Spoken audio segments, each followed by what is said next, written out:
press. Welcome, everyone. And thank you for taking the time to join us tonight. My name is Janet Joy Wilson, and I'm the co-founder of The Reading Line and a founding member of the Toronto Community Bikeways Coalition.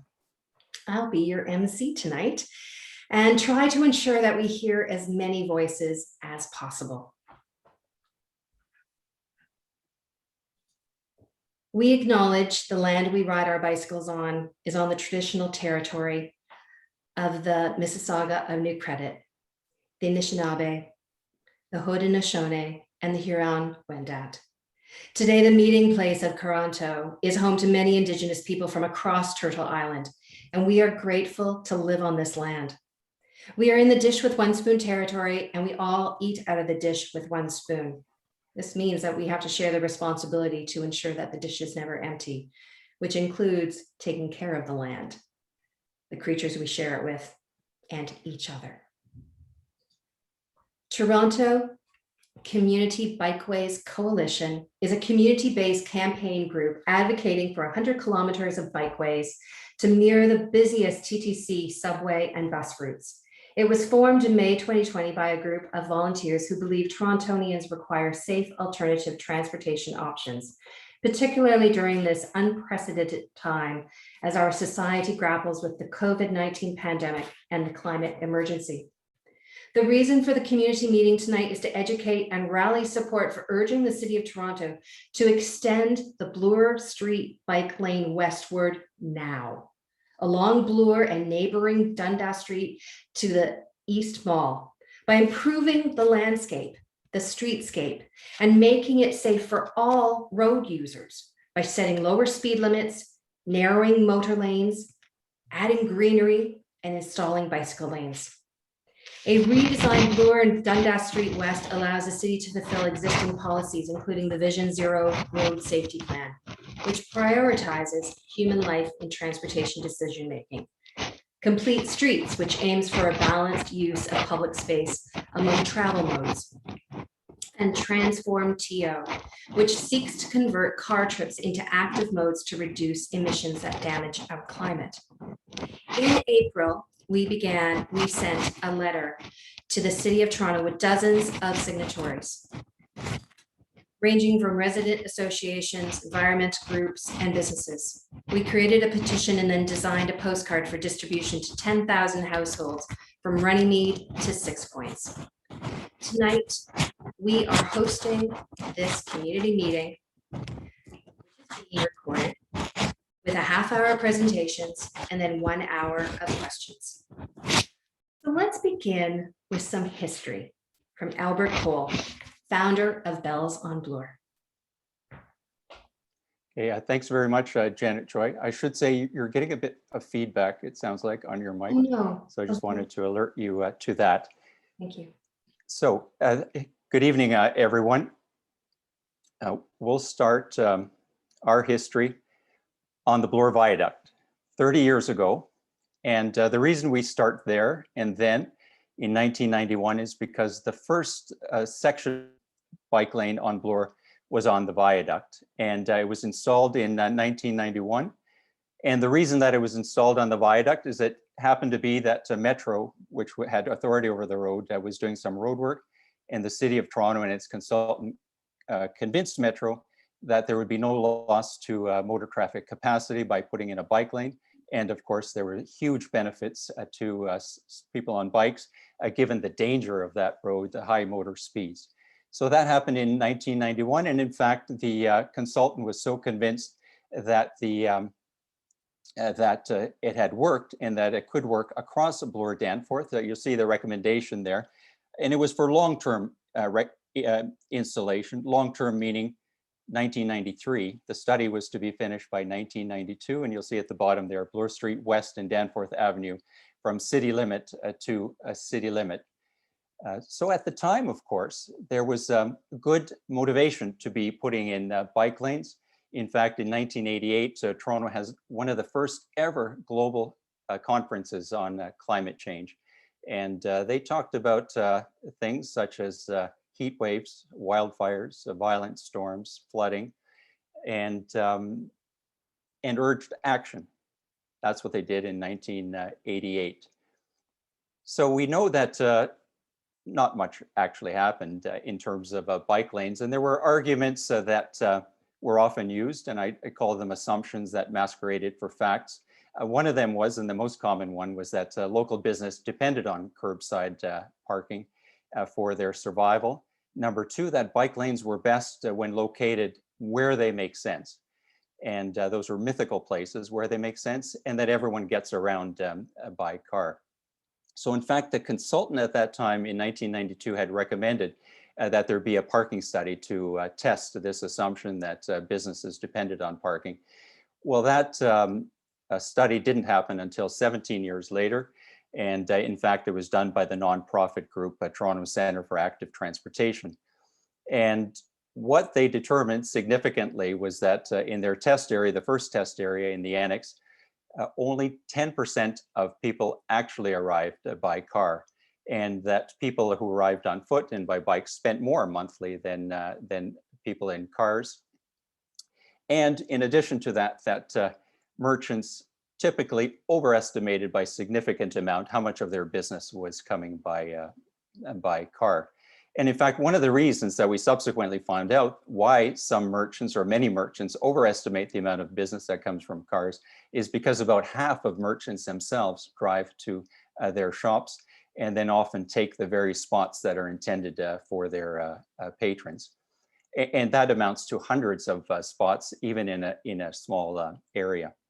So the other thing, of course, that we heard is that put bike lanes where they make sense. Well, what we knew since the 1970s is that cyclists use the same arterial roads as motorists, because they use the same motorists to get to the same places, shops, restaurants, schools, etc., during the same time of day. But that's not what we got. What we got were bike lanes in places like this. This is probably none of you will ever cycle up here unless you're headed out of town. This is on Steeles Avenue East at the Pickering Town Line Road. And I'm sure if we did a count, we would find that there are more deer in that area than utilitarian cyclists. But this is one of the bike lanes we got in the 1990s, apparently where they make sense. And what that phrase, we know what that phrase means, is that they're useless to cyclists. The third thing, that everyone travels by car. Well, here's a great example from Bloor Street, a study done by the city, finding that 267,000 people travel the Bloor corridor every day, and about, that's every day, this is near Dufferin Street, and of those 267,000, about 17,000 are in cars, which should surprise everyone, because of course those 17,000 people are generally the ones that get all of the attention.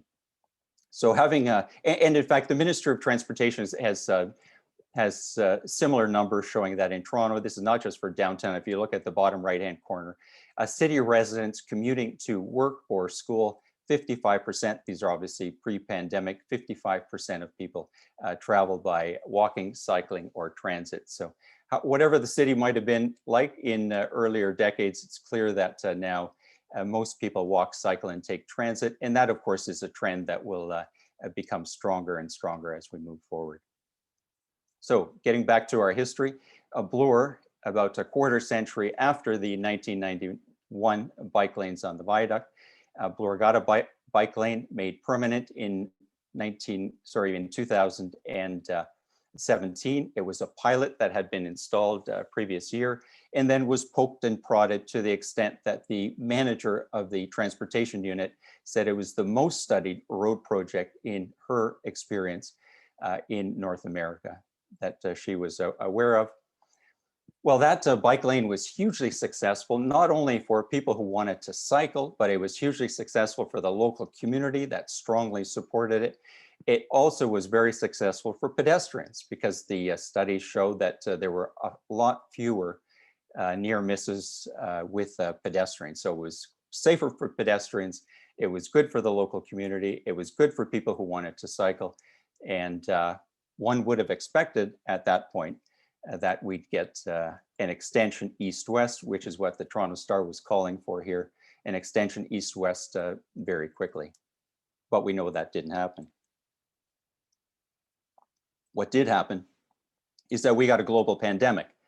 So we should note, just to set this up, in 2019, the year before the pandemic, the city installed 2.2 kilometers of bike lanes. So that was the lowest number of a dismally low record of numbers over the last number of years before that. But we got an extension of the Bloor bike lane west to Runnymede and the closure of the gap in Yorkville, sort of finally connecting that piece with the Bloor Viaduct from 30 years earlier. So this suggested that we might be at a new dawn in Toronto. This is the section here under the near Lansdowne, and we got 31 kilometers of bike lanes in 2020. But the question is whether that will be repeated. So one of the things, the other issues, is that we often hear, well, you know, our area of the city is different. Roads are different. Well, the key part of the first part of the bike lane in the annex, or the pilot bike lane, was that that's actually one of the narrowest sections of Bloor Street, which is why the City Hall said if you can do it in the narrowest section, you should be able to do it easily in the widest section. Well, where might some of those wide sections be? Well, this is around Royal York. Can anyone see the potential space for putting a bike lane in this area? So it's obviously quite a wide area, and so it has nothing to do with the width of a road. But we also know that roads this wide induce speeding and make it very dangerous. Our weekend bike count that we did, we found that 31% of people in this area actually ride on the sidewalk. And certainly I don't think anyone would blame them if you know how fast cars go in this area. Here's another area, another wide area. This is at Islington. And why I show this slide is because of the density of population. We seem to think that maybe Etobicoke is all low-rise, single family homes. Well, in this particular area here, I counted 30 residential towers.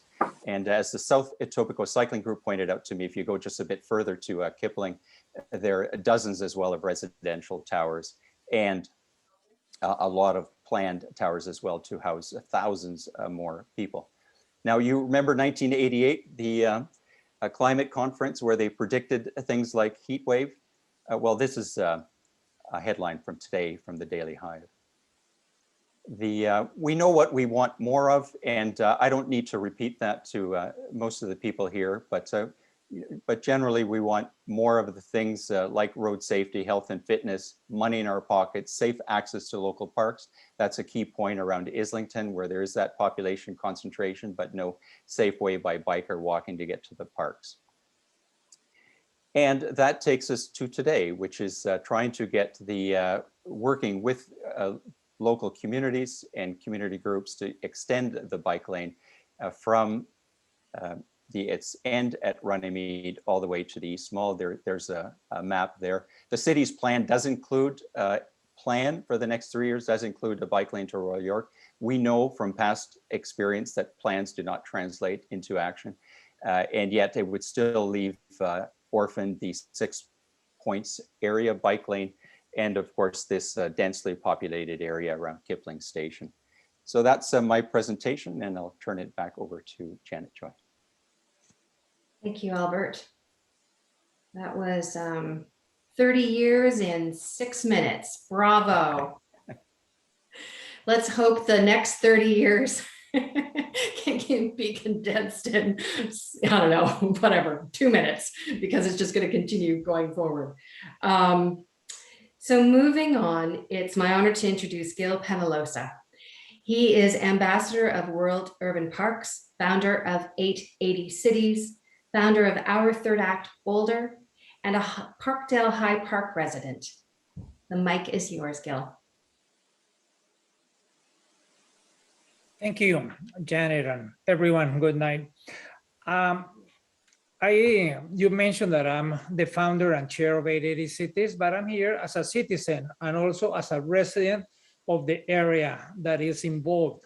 And by the way, 880 Cities is a simple but powerful concept. If we think about it from the point of view of cycling, is what if everything that we did in our city, the bikeways and everything else, had to be great for an 8-year-old and for an 80-year-old? Not 8 to 80, but 8 and 80 as an indicator species. Then it would be good for everybody. We need to stop building cities or Toronto as if everybody was 30-year-old and athletic. And let's build great cities for everyone. And that is one of the key elements in cycling. If the bikeway that you build is not safe for an 8-year-old and for an 80-year-old, is nothing. Don't even call it a bike lane. It's nothing. It might be paint on the pavement, but it's not a bike lane. So we need to have that very, very clear, because this is not for the 30-year-old confident road cyclists. We need to make cycling safe for people of all ages. And this time reminds me very much that we were in a similar time, about 50 years ago, during the oil crisis.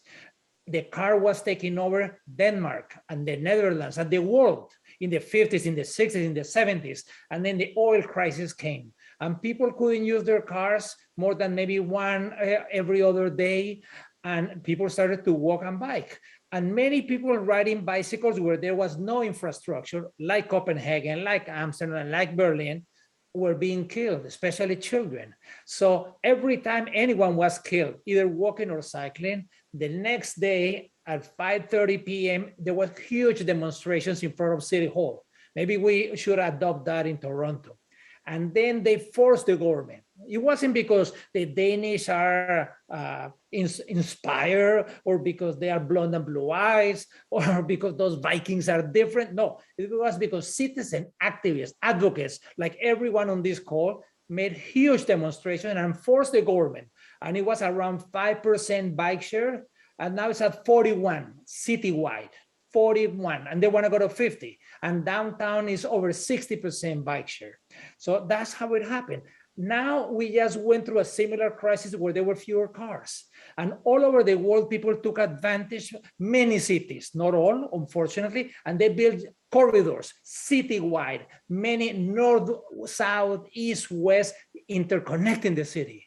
Unfortunately, in Toronto, we missed the opportunity. We totally missed the opportunity when we could have done. Yeah, we did Bloor. Actually, we built last year 18 kilometers and protected bikeways, cycle tracks 18, in total 31. But all of them had been approved in 2010, in 2016. They were already designed and they were funded. So instead of doing it in the second semester of 2020, they were done a little bit earlier, but that wasn't done because of the pandemic, because of COVID-19. We really missed the opportunity to have developed networks of east, west, and north, south, and that's really a shame. By the way, I also want people, when they evaluate it, they said, oh, the most in history. Well, if we haven't done that much in history, then that's not saying too much. I mean, when we compare ourselves with almost any city in Canada, Montreal, Calgary, yes, Calgary, Vancouver, Victoria, Halifax, and so on, we are way behind. I'm not even saying Portland and Boulder and Copenhagen and Amsterdam and so on. So really, we need to change. Also, I want to call that we need networks, because sometimes people say, oh, let's do this protected byway and let's see if people use it. No, if you are not connecting origins and destinations, the huge increase is not going to happen. The increase is going to happen when there is a network, when there is connectivity. So if there is no connectivity, sometimes also councilors say, oh, don't build that protected bikeway because I don't see many cyclists. That is like, you know, the saying that you cannot build a bridge over a river based on the amount of people that are swimming across the river. No, it's the potential, it's the latent demand. So one, we need networks. So we really need not only extend Bloor west, but also to connect. Toronto is very small. We're only 20 by 40 kilometers. So we should really have at least 4 east-west and about 8 north-south, but from Bloor on further north to Bloor, from down to the lake. We don't even have one protected byway connecting Bloor with Lake Ontario. So we need to work on that. Also, I think that we need to also keep in mind that the network, any bikeway is as safe as the weakest link. So sometimes, yeah, we're going on Bloor, but then the bikeways disappear. For example, between Bathurst and Spadina, there is nothing on the north side other than just paint, nothing. And we just said paint is nothing. So there is nothing for more than 1 kilometer between Bathurst. So that is not safe. We need to demand from the city safe facilities for everyone. And I want to also end by saying that we need to be much louder. I think 2021 is going to be much more difficult. We're going to have many, many more cars in 2021 than we had in 2019. In 2019, many people that had cars were taking public transit or even riding their bikes.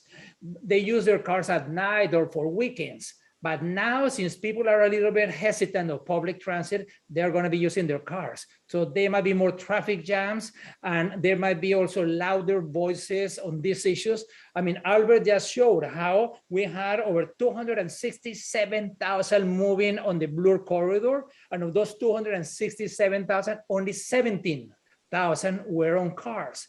But they have a huge microphone. They are very loud.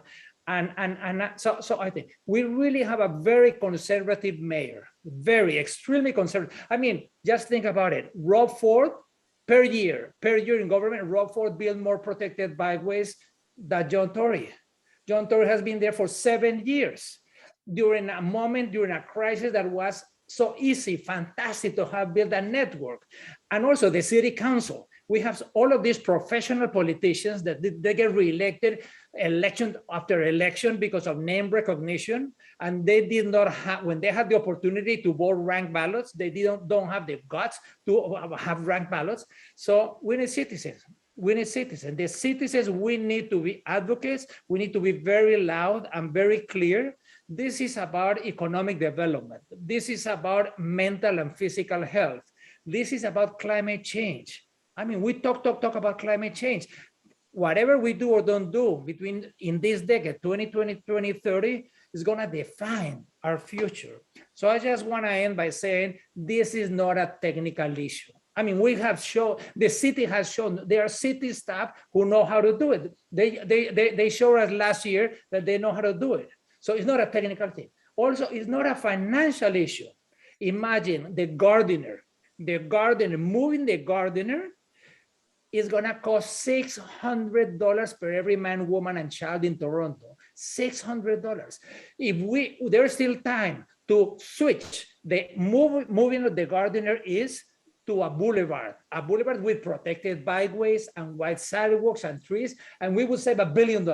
We could do all of the protected bikeways in Toronto and more if we move that. I mean, let's say those are some of the things that we should fight against, because when they say there is no money, there we could save over $1 billion just on the gardener. Imagine what we could do. So it's not a technical thing, it's not a financial thing, it's a political thing. So I want to thank you for this initiative, and I'm looking forward to participating as much as I can. And even let's take the initiative and let's partner. We need to develop partnerships with the people that work, with the people of public health, with economic development. Everybody that adds or multiplies should be welcome. Anybody that subtracts or divides should not. Thank you very much. And I'll be around for questions and comments later on. Thank you so much, Gil. I always value your international perspective, let alone your passion. And have you considered running for mayor? Well, you know, so many good people that could be mayors of Toronto, but they think that John Tory is going to run and that he's going to win. Mm-hmm. And all of these people are chickening out. I don't know why. Because, I mean, John Tory, we really need a progressive mayor in Toronto. I mean, imagine we got over 100,000 people on the wait list for housing, and we are wasting $2 billion on the gardener. I mean, we would have a better option. So don't tell people that there is no money. Yeah. Can you imagine, just one more so that people don't tell you that bike lanes is an issue of money? You know, the train, the light rail, the LRT on Eglinton West, the same train, the same stops, everything. Putting it underground is going to cost $2.6 billion more. Same train, same everything. Isn't this nuts that no one is really complaining about this issue? So at the city level, we're wasting the money in the gardener. At the provincial, we're wasting it on Eglinton. So I don't know, but we really need some good candidates. There's many, many good people. I hope that some people step up and don't chicken out because they think that Tory is going to win, because we need to talk with Tory. Because we need to talk about one Toronto instead of the Toronto for the 1%. That is what we've been having in the last 7 years. Well, thank you for inspiring us to get loud and get connected and spread this network and to partner with everyone with all those issues you mentioned, from public health to equity and climate change. So thank you for your time. And if anybody has any questions, please put them into the chat. Gil will be with us until 8 o'clock. So if anything comes to mind, please put it there, and I'll read them out after our presentations. So thank you. Up next, we have Chris McGarrell, founder of Man Dam Cycling Club. I wanted Chris to speak because I wanted him to share with us what it's like to use active transportation when you live in the 6 Points neighborhood and yet go everywhere else in the city. So over to you, Chris. Thank you. And I gotta say, following Gil, I wish I went before him. That guy is passionate, man. So Gil, whatever you're drinking, whatever you're consuming, I want some of that recipe, because I could use a bit of pep in my step over here. But to the topic at hand, my name is Christopher McGarrell, as Janet Joy mentioned, aka as Jay Dizzle has mentioned. I am the founder of Man Dam Cycling Club. Last year during the pandemic, I found myself purchasing a bicycle and telling some friends about the purchase that I made.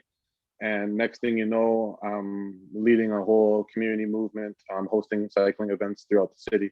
But I didn't come here to, to toot the horn of the cycling club. I'm actually a resident of the 6 Points neighborhood for the last 4+ years now.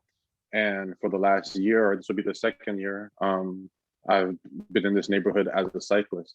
And I can say without a shadow of a doubt that, when I first moved into this area, and again, I'm from Scarborough, which is another area that's very lacking in cycling infrastructure as well. But when I first moved to this area, I really liked it just based on my lifestyle, based on my work, based on the restaurants, and the community was very friendly. But once I got on a bicycle, my perception on the neighborhood significantly changed, because I was comparing it to other parts of the city that had protected bike lanes, or that had easy access to the waterfront, or adequate signage and things of that nature. And it really opened my eyes that how much it was lacking over here on 6 Points. Now, I can say with myself that I've developed a certain level of moxie and confidence when it comes to riding on the bike, that, when I'm leaving my house, right at the Dundas and Bloor intersection heading east, I don't really have any concerns riding on Bloor. However, one of my close friends lives a block east of me at Michael Power, and it feels like every week she's reporting a nightmare to me about the challenges that she has, just going down the stretch from east of Kipling just to Prince Edward, so that she can take the back streets and get down to the Humber Trail or access the waterfront trail. And as everybody's mentioned on this call, aggressive driving, ignorant drivers, lack of cycling infrastructure, lack of protected bike lanes. And it's unfortunate because, as was shown in the pro photos on the first speaker, I'm sorry, your name escapes me right now, there's more than enough space on Bloor to resolve that issue, So it's quite unfortunate when I'm riding east and I have to wait until I get to Runnymede to get into a protected bike lane, knowing that that whole stretch right back to my home, there's more than enough space to accommodate that type of infrastructure. So I will admit that this advocacy piece is very new to me. Cycling in general is very new to me. But again, I'm very fortunate that I have a voice and that I have a unique place in the cycling community over the last year and a bit. And when Janet reached out to me last year and kind of told me what she's been working on and the role that she's playing, I felt compelled to participate, and we've stayed in touch over the last 12 months and change now. And it's hard. And again, I'm not very well versed in regards to like the actual process behind these decisions, right? So when I'm looking at these slides and I'm seeing that things were proposed in the 90s, like I was 11 years old. I was 11 years old living in Scarborough, and to find out that it took so long for certain things to take action, it's hard to be optimistic that things are going to change like that. But again, conversations like this, putting boots on the ground, having the right conversations with the right people, hopefully we can cause some change to occur in the near future. So again, thank you for even having me here. I definitely appreciate it. I have ideas of my own in terms of how we can improve it. I don't know if it's the right approach or not, but nonetheless, I enjoy these conversations in regards to how we can improve the cycling infrastructure. And again, the climate change piece as well, which is something that was completely, foreign to me as a person that was driving. I felt that that was my right to drive. And it wasn't until I got on the bike last year that I realized that, like, I don't need my car as much as I would have thought I did living in Toronto. And a lot of people probably feel the same way. And the one barrier that's keeping them from exercising that option even more is the lack of the connectivity, the lack of the network, and the lack of the infrastructure that the city currently has. So yeah, I'm available for questions as well. But J Squared, thank you for having me here. And I look forward to having more conversations like this. That's awesome. Thank you so much. You and your moxie.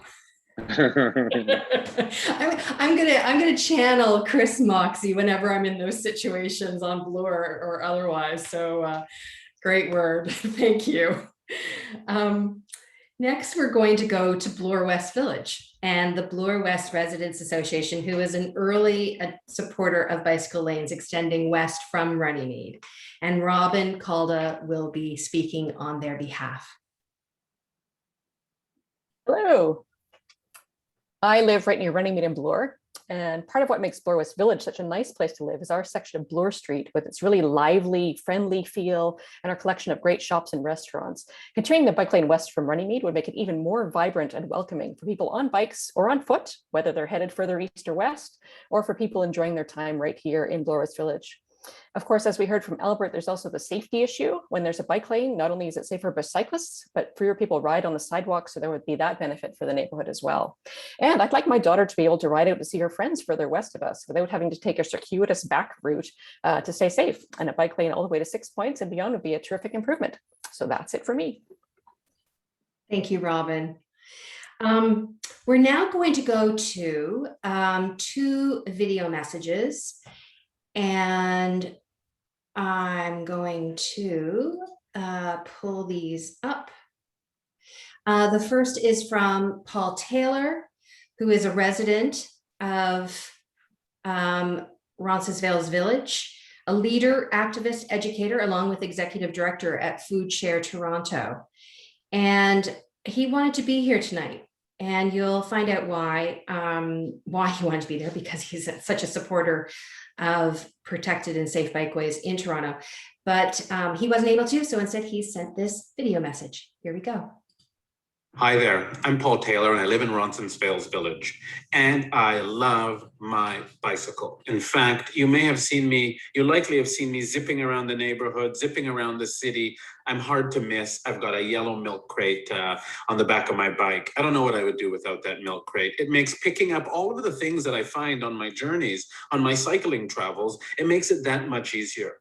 Because when I'm cycling, I'm almost always stumbling upon a new store or a local business that I hadn't tried before. Or I'm visiting one of my regular spots and leaving with a handful of goodies.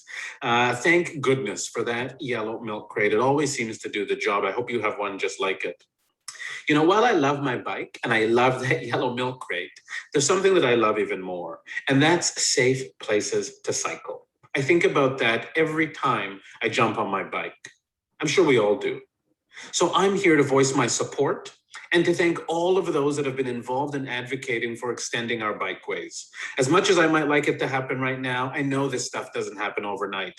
It takes a lot of work, ongoing advocacy, careful planning, consultation, and all of our dedication.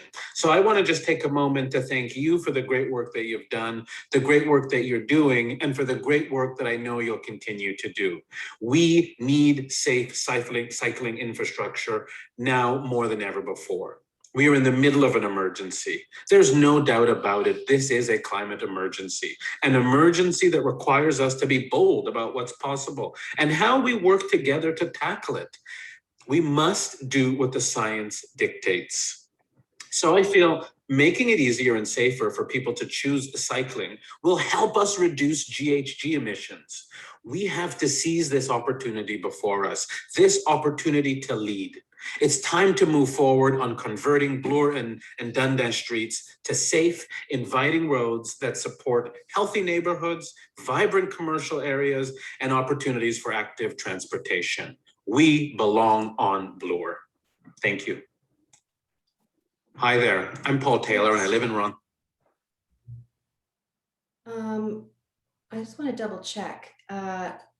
You heard this, we can't see the video. Oh, that's is what I was afraid of. Video isn't showing. Okay, let me try. The audio was good, was very good. The audio was fun, but you didn't get to the share. Okay, you know, okay, so you heard the audio. Let me, I'm not going to go back and do that. What I'm going to, sorry, people. Oh, ba-da-ba-da-ba-da. Why am I not? I'm totally, oh, because I'm sharing. Okay, if I stop sharing, then I can see everybody. Well, that's a lot better. Okay, what I'm going to do, we have a short message from Gord Perks. I'm going to try this one more time with his. What I will do with the recording of this, of which we'll post the full meeting, I'll include links to the YouTube video for Paul and Gord, but I'll try the sharing for Gord's video, who's a longtime counselor since 2006 out here in the West End. So instead of going full screen, I'll try it small screen, and if it doesn't work, then I'll just bail. Okay, so share screen. Let's try this with. Not working.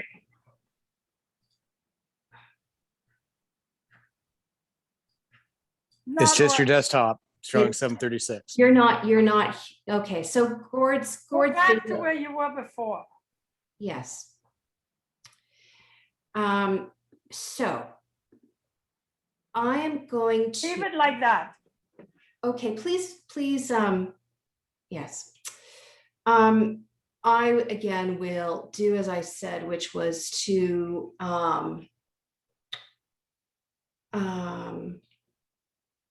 share the videos separately. Gord supports the efforts, shall we say. So sorry about that. I did test, but obviously there's something different with the videos. So moving on.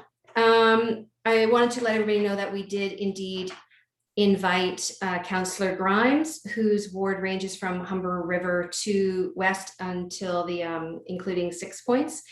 And we invited him by email and we called his office, but we never got a yes or no from him, a follow-up from his office. We also invited the City of Toronto Cycling and Pedestrian Unit. They declined, and their response is as follows. As you are aware, a section of Bloor Street West is proposed in the next cycling network near-term plan. If adopted, we will begin a consultation process led by the city. Since the plan is yet to be adopted, I am not prepared to attend the meeting organized by TCBC. Good luck with the meeting. So it's now time for any questions. And can we hear Gord Perks' audio? Donna, I'm going to include, thank you for that, but I'm going to include his video separately. It's just 1 minute. So, and John, you're suggesting I play it from YouTube? Okay, Hi there, I'm Paul Taylor and I live in You'll see this? Roncesvalles Village. And I love. all right. All right, so chat. Sorry, Janet Joy, I can, if you make me co-host, I can share my screen and play the Perks video if you want. Sure. I'm obviously having technical difficulties as I'm trying to drive, and let me find you on here. There you are. Okay. Okay, let me give it a shot. Make you co-host. And there we go. Okay, just a sec. Let me give it a try. So here we go. Thank you. Okay, let's try this. Can you hear it? No, we No. can see it. Okay, just a sec. Let me try it again. Sorry. Yeah, no, You that's, might have to take it from your head, take off your headphones, or take the audio from your headphones. To the No, desktop. I didn't share the sound. This should be okay now. Hi, everyone. It's Yes. Gord. Sorry I couldn't make it for the meeting tonight. I wish I could, but the timing didn't work out. We need to do the work to extend the Bloor bike lane. It's a critical part of the I cannot hear you. cyclists in the city of Toronto have been arguing for and depend on in order to make the whole city a cycling-friendly city. I understand you've been doing a lot of great organizing on this. I've been hearing some feedback from the community, and I know you've been doing well. Unfortunately, the City of Toronto Council, well, it's still not a bike-friendly council. We have to build our base out further. We have to persuade councillors in Etobicoke, North York, Scarborough about the importance of this link and many, many others in the bikeway network we have to build as a city. Already, we're seeing pressure from some councillors in Etobicoke, for example, to roll back some of the gains that we've made with active TO. Why I'm on It's going to YouTube? be a struggle, and I'm there to Oh, help you. this is Good luck with stupid. your I'm organizing getting and your tired of program this. tonight. And again, I wish I could be there. Thanks a lot. Bye. Okay, sorry about that. If the video, the audio should was be. not loud enough. no, thank you, Jun, for coming to help with that. And Gord's video was recorded at a low volume. So again, I could hear it. It was great. Good, thank you. Again, I've uploaded both the videos from Paul and Gord to our YouTube channel. I'll provide those links when the recording of this is sent out to everybody after the meeting tomorrow, probably. Okay. So, does anybody have questions? Whenever who said that? Joey, yeah. No, Gord's sporting a lot of COVID hair and beard. Yeah. Any questions for, especially with Gil or Robin, who are here with us until 8 o'clock? Yes, I have a one right now. Joey here. What kind of support do we have, I guess, going further than simply the High Park area? Do we have support in Etobicoke? Yeah, that's a good question, Joey, and that's what we've been trying to do over the last several months. And one of the big challenges, I mean, one of the things we've done, we've distributed about 8,000 postcards in the area west of Runnymede. One of the challenges we've had is getting into the apartment buildings. So we've tried various different approaches, reaching out to property managers, to concierges, to handing out postcards at the subway, walking the sidewalks. But that's still a big challenge, because we realize that a lot of the population in the area, for example, near Islington all the way to the western border of the city, is in apartment buildings, condo buildings, and usually they have pretty strict rules about allowing people to get in. So if anyone on this call has any particular ideas, I mean, we've tried all of those things, reaching out to condo boards and local associations like Maybell Arts and so on. But if anyone on this call has any particular ideas about getting into apartment buildings and condo buildings, that has been a challenge. And we realize, based on past experience, often it's people with mailboxes that get to make these decisions. We want to be reaching out to the entire population, and that's been a bit of a challenge. But we've certainly been in the neighborhoods and reached out to local community groups that do exist. Joey, just to add, oh, yeah. So we have this letter of support which 29 businesses and community groups have signed. Among those, there were 3 resident associations in Etobicoke. We have the Memco Resident Association, Sunnyley Stonegate Neighborhood Association, and the Islington Ratepayers and Residents Association. And we also have a petition that has almost 800 signatures, which I'll post the link for sharing later on. Well, I want to ask Albert, you know, both councilors, Gord Perks and Grimes, every 3 months they send to every single home a full color newsletter, which is a fantastic political poster to get reelected through name recognition. But I have not seen on either one any support for this. So it's not, I don't think it's just about recording a 1-minute message to cycling advocates that he supports. If he really supports, why don't we see him? Why don't we see an article of him not asking citizens what they think, which he has not even done that, but actually stating very clear his position that he's fully supportive of extending this protected bike lane. I mean, we need city council, we need elected officials to say what's on their mind, to think. It's not, they should not be afraid of losing the votes of the car drivers or not losing this. No, it's about doing the right thing. And I have not seen from either one of the councilors anything on the topic in their quarterly newsletters. Also, I mean, when it comes to Gord Perks is currently the counselor where the speed check is happening in High Park. And it's happening actually not against the racer style cyclists who usually might be going fast. It's against the against commuters. And Gord doesn't really differentiate about that. So Gord's a little bit weak on that part of it. But I think you also have to remember, when we got the net bike lanes, we essentially got rid of the counselor to do so. Same thing happened when we put in the East End, when the Cosburn bike lanes were put in. So there is support, and in the old city of Toronto, not supporting bike lanes is actually probably political suicide. Grimes is not in old city of Toronto, he's in Etobicoke. So the question I was originally going to ask Albert as a follow-up is, and it sounds like Rob may have answered this, do we have, to an extent, the BIAs on board with us in Royal York and that area, the Kingsway? I just put in the chat, the Bloor West Village BIA is not enthusiastic quite. They're a little hesitant. They want to see more data, but they're not reflexively hostile either. So I think we've got some common ground to build on there. Good. Anything about Etobicoke, for instance, the Kingsway?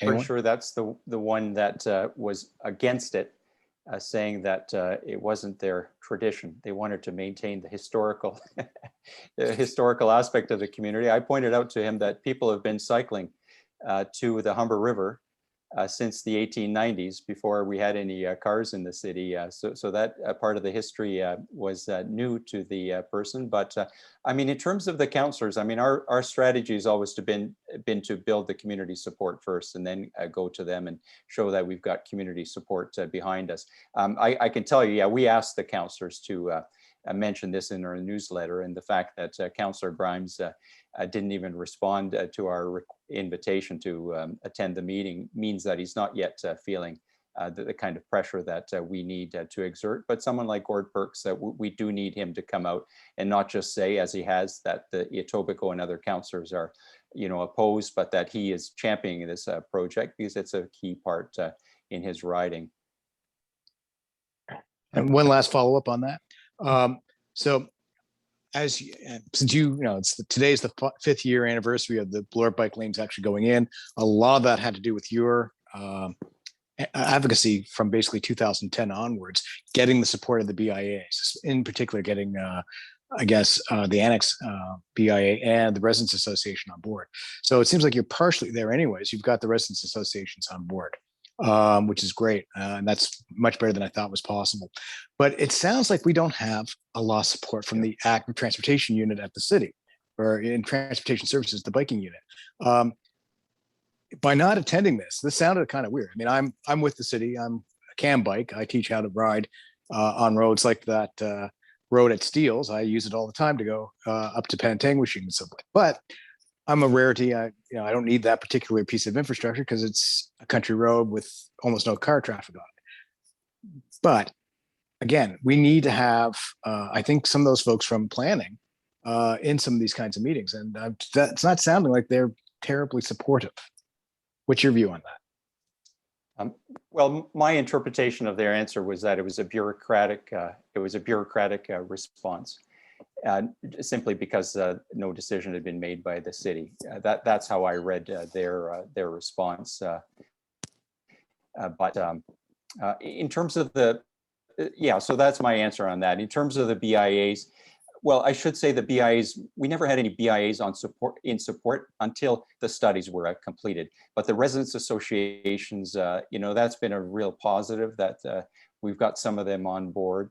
We obviously have more work to do, and that's, you know, part of the reason why we're here tonight and why we've been doing the counting on Bloor and why we've been out on the street. But we know we still need, we've still got work to do in terms of further building community support. John Thank you. And I pass the floor over to whoever. John has raised his hand. Thank you, Janet Joy. I was just wondering, you know, we're talking about trying to extend to 6 points, but the thing that I'm wondering about is how much follow-up has there been with BIAs and Residents Association in on the Danforth and, for example, and other sections that have been put in under active TO but might well be removed if we don't solidify that support. In particular, the Danforth, has there been outreach to Greektown BIA or other places like that to try and gauge if they are in fact supportive of making those bike lanes permanent or not?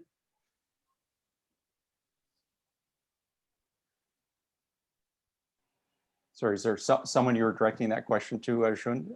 Well, I guess don't to you, know the I answer to that, I yeah. guess, oh, you don't know the answer, but I mean, I'm Yeah. just wondering what's going on because, you know, I'm maybe not, I mean, I certainly hope that the Danforth bike lanes will be made permanent, but I'm very much aware that that section and also the section in Yorkville, they could very, very easily be removed.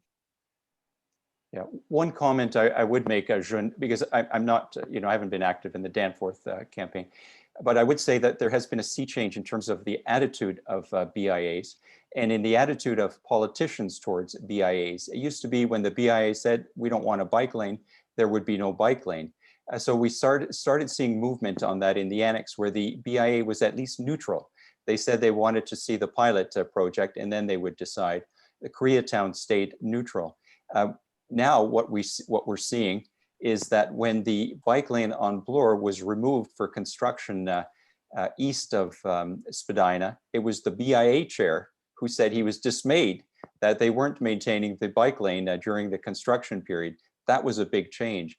On Yonge Street, when the BIA said there would be catastrophic impacts on business, this is in the downtown section, the City Hall seemed to simply ignore them. And on Yonge Street, there's also been a fair bit of support for the bike lanes, at least the temporary ones that have been installed. So I see that's a sea change. And now the BIA, the annex BIA, is officially sort of a supporter of the bike lane on Bloor and see it as part of the transformation of Bloor into more of a people-friendly place. So in terms of Danforth, I'm not qualified to speak on that, but perhaps there are others in the group that can give you an update there. Yeah, Albert, I would like to make a comment that we try to get open streets all the Sundays, 5 Sundays in August. And we went through, it was a huge issue throughout the city, department by department, everybody. At the end of the day, the police said no, that they did not have enough people to have an open streets. It was all along Bloor and down Yonge from Bloor to the Lake Ontario. Not even paid, not even the police that are after hours. And we were willing to do the fundraising and to pay the police, but then they did not want. And the mayor, John Tory, did not move one finger to make that happen. The mayor, we need to remember, the mayor is the chair of the police board. And the 3 councillors on the police board are the mayor, Nunciara, and Ford. So all 3 are extreme right, extreme anti-cycling. So it's something that is very complicated. And it was very unfortunate that after a lot of work, initially some of the city departments did not want, finally they accepted. BIAs did not want, they accepted. So we had almost everybody aligned, and then the police said no. And Tory sided with the police, and it was going to be every Sunday during August, and it went so. So this is a little bit how politics are. So the mayor talks about being bicycle friendly, but it's very clear that he's not. When not even putting 1 cent, he killed the idea. Thank you. I have another hand raised, and Brian, I'd like to call on you after I read. There's a couple of questions on chat, so I'm going to go there first, work my way backwards from Kat. She fears that her question is rhetorical. Do councillors, planners, engineers, designers ever use and audit the bike lanes they put in after the fact? She says she's on speed dial with 311 about some of the lanes, even the newest ones that with potholes and so on. Albert, do you want to, or Marianne, do you want to speak to the bike account and or accountability that we're talking to the city about, even though this isn't exactly that? Well, it is one issue that we often talk to the city about. I mean, they do counts, and some of them are posted on the open portal, the open data on their site. You know, obviously, we would like to see that data revealed often and sort of in a timely way. We do our over time done our own counts and so on. And I'll let Marianne talk about the bike account. But one of the things we were, you know, why we proposed the bike account was this issue of accountability. That why is it that, you know, from year over year, and just to give you an example, in 2018, we were contacted by a reporter and asked us, how many bike lanes did the city install this year? So Robert and I and a bunch of others were scratching our heads, and we thought we couldn't think of a single bike lane that had been installed. So we decided to do that research ourselves, and Robert's maintained a website, the Bike Tracker, about how many bike lanes are installed every year. But this isn't something that we should be spending a lot of time on, but we have, and Robert has been spending a lot of time on it. We want the city each year to present an easy year-over-year comparison with, for example, information, how many bike lanes did you install, and disaggregated in terms of, you know, trails and sharrows and so on. Because before, all the city would do is they'd say, we put in 78 kilometers of bikeways, and they wouldn't disaggregate it. And that could mean 50 kilometers of sharrows. The other thing is the budget. A lot of you fought hard to get from 8 million to 16 million in 2016. The mayor stood in front of council and said, you know, we're going to double the number of bike lanes put in. We're going to make sure this bike plan is put in place. And I don't want to, you know, I want to stand in front of people and say this got done. Well, we know none of it got done, and he didn't stand in front of people to explain it. And the third one is about safety. I mean, people are being killed and injured on our roads. We want to know precisely what the city did, but we don't want it. We want it to be information that the city has in its hands, that's easy to assemble in a one-page document, and to also educate councillors. One thing that we learned in the 2019 update is that even the councillors, none of them read, as far as we could tell, read the 2019 update, which was 3 times as long as the earlier one. None of them had read it. So it's a way of educating the councillors as well. Sorry, Marianne, I said I'd let you take the question, but if you want to add something to that. I mean, the only thing I have to add is we did have a meeting with the city this week about the bike account. So I think we're cautiously hopeful that they think it's a good idea, and the response we got was just do it. I think we're negotiating about what the indicators will be, but cautiously hopeful that there will be a year-over-year accounting of what they put in every year. I also want to make emphasis that we need data, but we need real data. We cannot, it's not real data when the city, like Albert says, provides the total kilometers, not making a difference of how many of those are actually physically separated, because we need a network of protected bikeways. Let me give you an example. In Buenos Aires, Argentina, they interconnected the downtown of the city through minor roads, but the whole downtown was connected. And they said, well, now the whole is connected, but let's see if people are using it. Unfortunately, it increased only 0.5%. So that was about 10 years ago. Now, in the last 4 years, they changed from the small neighborhood roads to the arterials, and then it went 5% up. So from 0.5% in neighborhood road to 5%. So 10 times more. So people want to ride. That is the proper place. When Albert was saying that in the proper place, that is on the network of arterials. So that's why I think we need to focus. You know, there are some things that I would like to invite you to think about. There are some things that are nice to have, but only two must have. It's nice to have parking and maps and classes and racks on the buses and that, all that. But that doesn't increase cyclists, nothing. I mean, think of someone that you love. It might be your spouse, your friends, you yourself that don't bike because you are afraid. Would that person start cycling because they put a rack on the bus or because they put a bicycle parking? No. It makes it nicer for the 2% that are already cycling, but it doesn't get new cyclists. The only two things that really gets new cyclists is one, to lower the speed in all of the streets, citywide. We need to have 30K in all the neighborhood streets. And number two, a network of protected bikeways, networks. Sometimes they do a protected bikeway and they say, let's see if people use it. Well, if that is not connecting origins and destinations, the increase is going to be very, very low.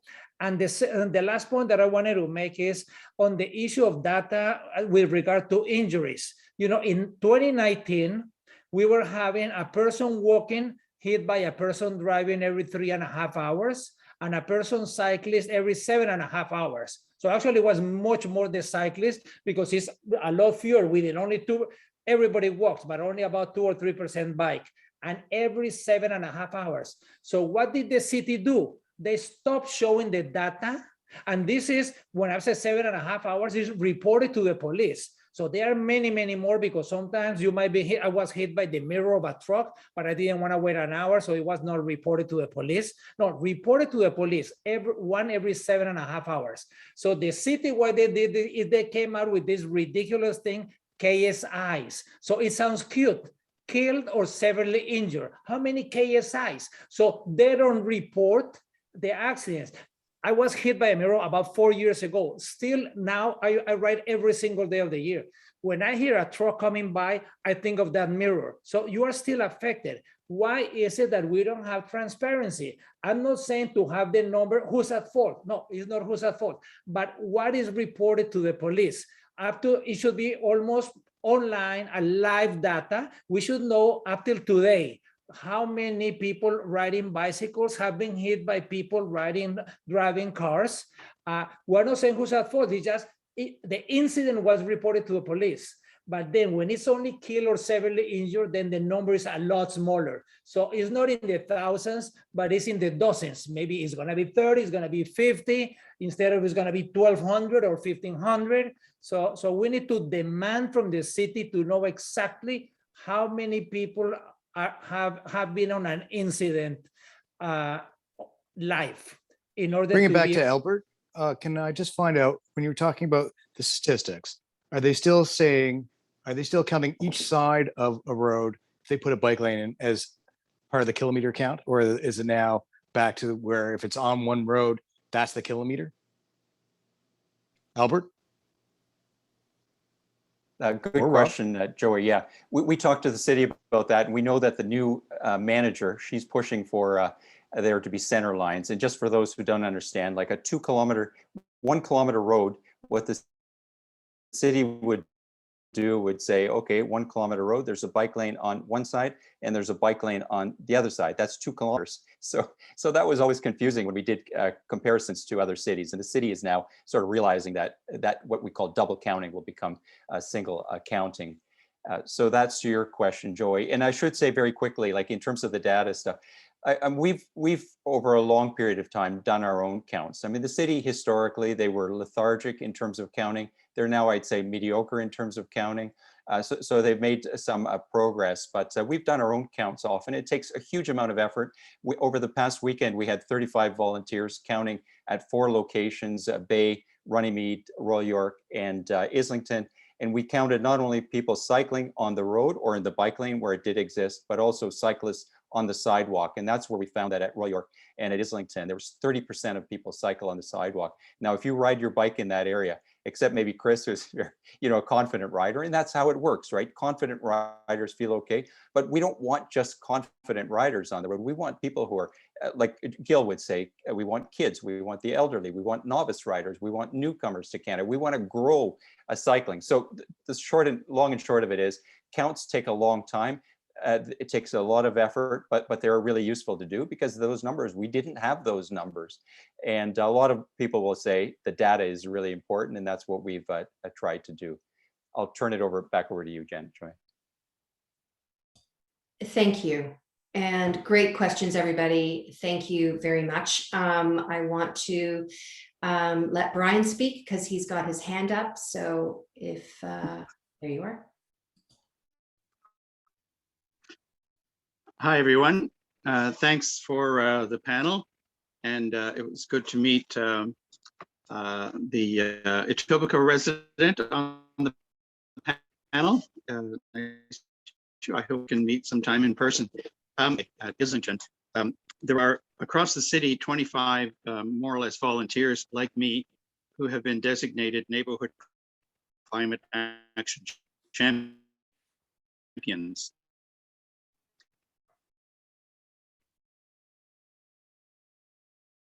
Sorry, Brian, your sound is breaking up and has stopped.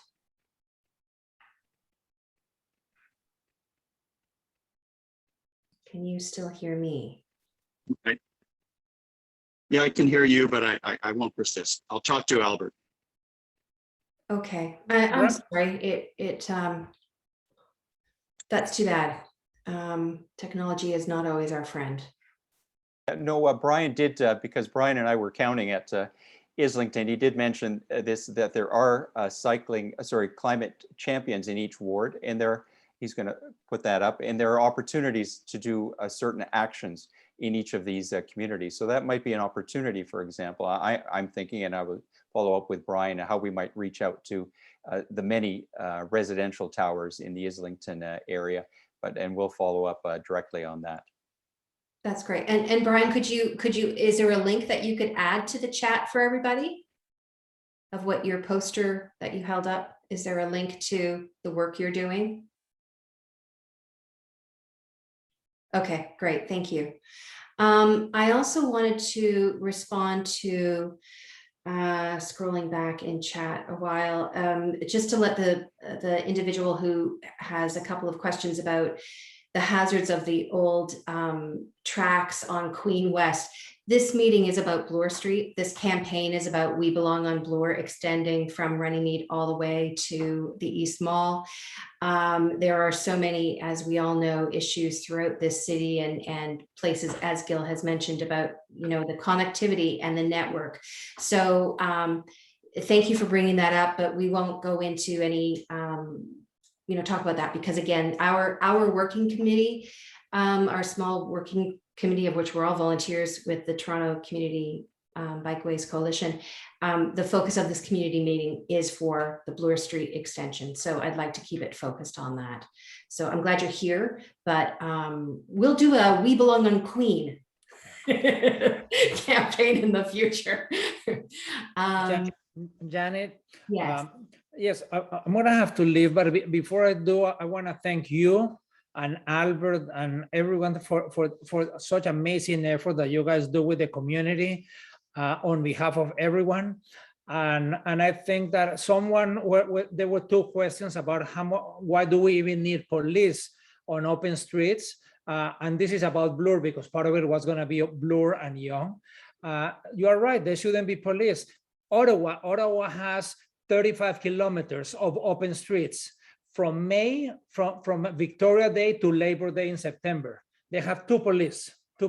Instead, in Toronto, when we've been able to do it, about 70% of the cost is police. It's totally crazy. And even though it's not part of Bloor, but I want to mention that Councillor Christine Wong-Tam is an amazing champion. We would not have done any open streets in Toronto without her. And she's been great. And finally, we talk a lot about the BIAs along Bloor. Yes, we need to listen to them, but also I think we need to expand the conversation and try to get as many schools involved. All of the schools have parents teachers associations. So if we could get some parents involved, if we could get public health, I think that the post-COVID Toronto has to be about health, equity, and sustainability. So health, if we could find people from anything related to health along their corridor would be very useful, as well as any other type of citizen organization. So it's not just the business. We know that the councilors listen a lot to the business community, but we need to put them in their place. They are a very important stakeholder, but all the other ones that I mentioned are also important. So we need to broaden the conversation. Thank you very much for having invited me, and I wish you much success, and happy to collaborate as you need, because I'm not only I love cycling and I love Toronto, but I live in the area. Take care, Janet. Thank you. Good night. So we have 20 minutes left before this meeting is over. And people have suggested on here for Brian to turn off his video and just try audio. So if you want to do that, give it a shot. There's also been questions asked and answered about the gap on Bloor Street, which is now between Lansdowne and Dundas, which is just a terror to get through, especially if you don't have any moxie. And so who had answered that? Joey, you've got Bloor is only 2 lanes until spring 2022. Because originally on the City of Toronto site, it said like December of this year, but I probably am leaning more towards your input there. So unless anybody has any other intelligence on that. And I agree, Kat, that gap on Bloor makes me want to cry. I've taken some video that I've posted to our YouTube channel and didn't know what I was going to get. And instead, yeah, it's cringeworthy as the near misses, the way that our city continues to prioritize, it seems, construction without prioritizing mobility to get around it, whether you're on a bike or you're walking, and God forbid you have a walker or a wheelchair, because they just send you off at the last minute with nowhere to go safely. So Robin, is this your ingredient for Moxie? Sports bra, mouth guard, and cross your fingers? I like that. I can see that on a poster. Anything else anybody wants to say about, ideas? Because definitely Gil with schools, and we have our working group has been researching the residents associations, the condo associations, trying to get in touch with, finding those parents, those school boards, because absolutely that's a public health, and to be able to have your kid choose active transportation. And Pamela, I'm not sure if you're still on the call. Pamela has been a school trustee. Yes, you are still on the call. And if you wanted to speak about, you have been distributing postcards and talking it up, and certainly your experience with the school board, if there's anything there you wanted to add, you're still on. Yeah. So if you want to speak, you can unmute yourself.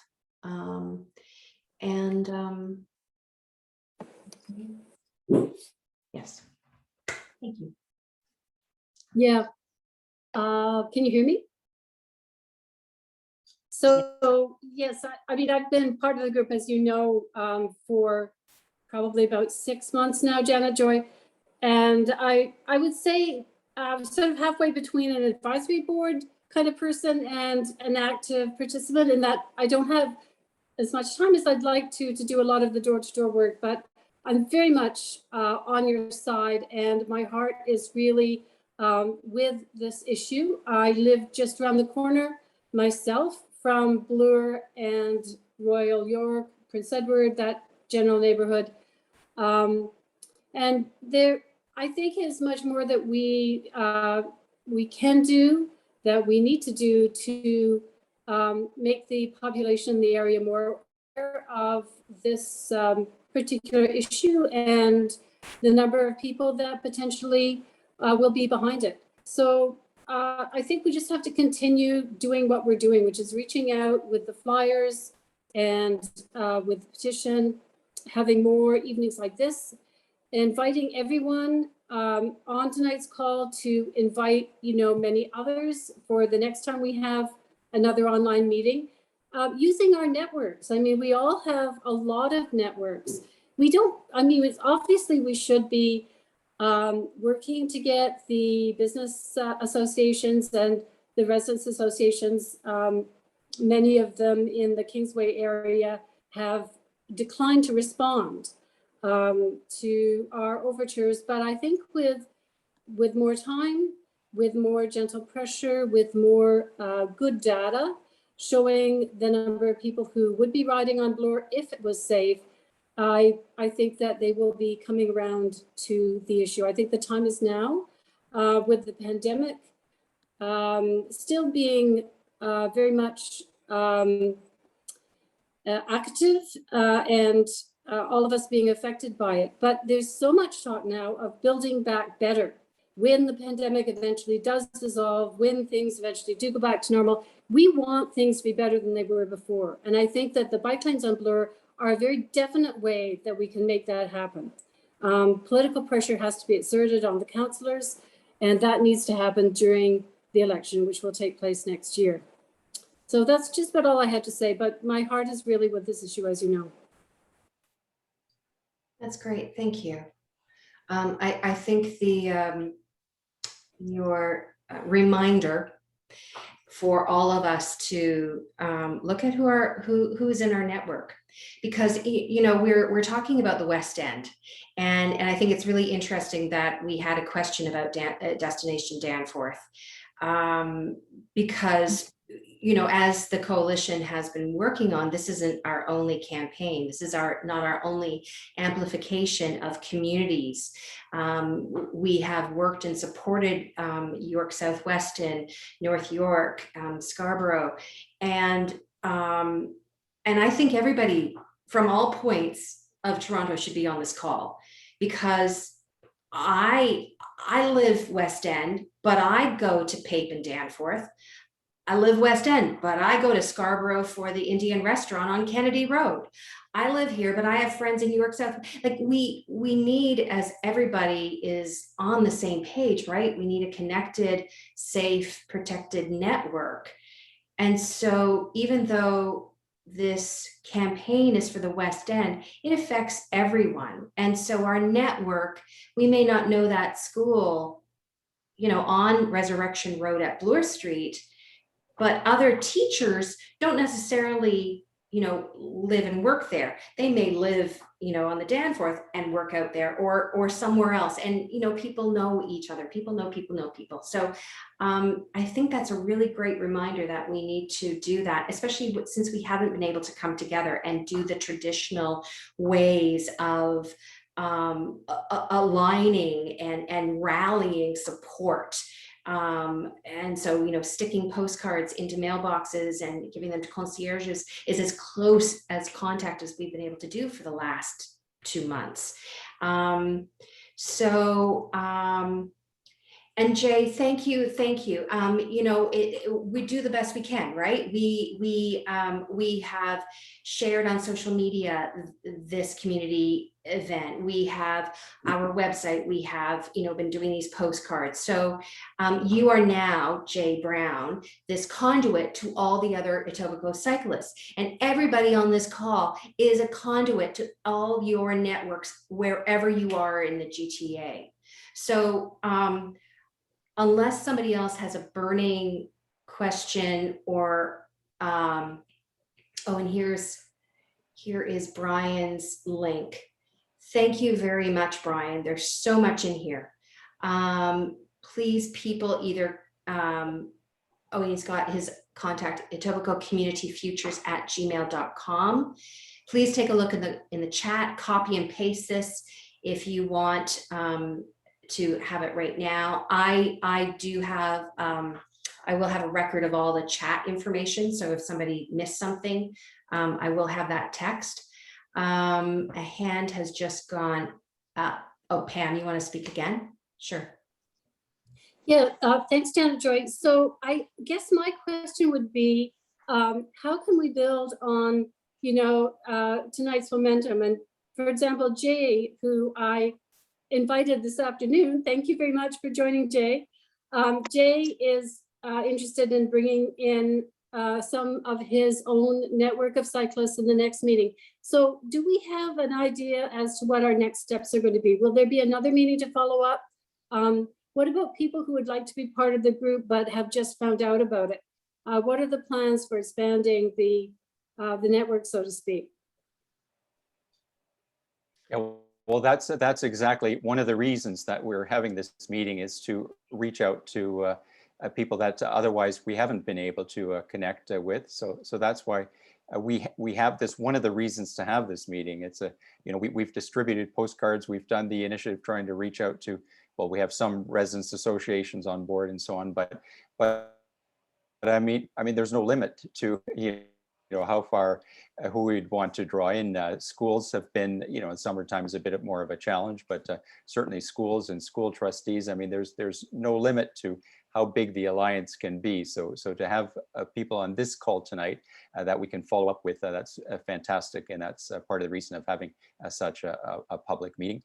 And for example, when we did our bike count, there were a lot of new volunteers we hadn't met before. For example, Brian McLean, and he's got some great ideas about addressing this issue through the Neighborhood Climate Action Champions program. So that's exactly what we want to do. So the next step is what we're doing, part of what we're doing here tonight. And we hope that all of the people on the call tonight will follow up with us and contribute in whatever way that you can. But building the network, building the movement for bike lanes west of Runnymede, I mean, that's what this is all about.